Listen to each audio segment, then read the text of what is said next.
Bu, Bakıda baş tutacaq tarixi UFC turniri barədə bilməli olduğunuz hər şeyin ən qısa xülasəsidir. Gəlin görək, 27 iyunda Bako Crystal Hall'da keçiriləcək bu möhtəşəm MMA, yəni qarışıq döyüş sənətləri gecəsini niyə mütləq izləməlisiniz? Birinci, gəlin əsas məsələyə. Təcrübəli İtaliyalı Marvin Vettori ilə ildırım kimi sürətli Mərəkəş təmsilçisi İsmail Naurdiyev arasındakı o gözlənilən toqquşmaya baxaq. Təsəvvür edin ki, bir marafonçu sprinterə qarşı yarışır.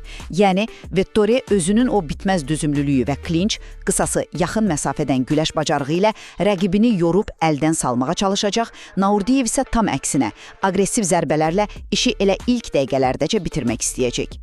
İkinci, baxın, məhz bu kəskin üslub fərqinə görə ekspertlər daha təcrübəli Vettoriyə təxminən 60-75% qələbə şansı verirlər. Ən real ssenari təbii ki, məsafəni idarə edən Vettorinin güclü təzyiq hesabına xallarla qalib gəlməsidir. Amma burada hamımızı düşündürən bir dənə maraqlı sual var. Naurdiyev bu qədər amansız təzyiqə baxmayaraq o arzuladığı erkən nokaut möcüzəsini yarada biləcəkmi?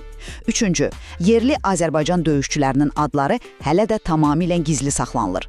Görünür, təşkilatçılar azərkeşlər üçün sözün əsl mənasında çox səsküylü bir sürpriz hazırlayırlar. Qısacası, bu iyun ayında Bakıda təcrübənin aqressiya ilə toqquşacağı və sadəcə düzgün taktikanın hər şeyi həll edəcəyi doğrudan da unudulmaz bir idman gecəsi bizi gözləyir.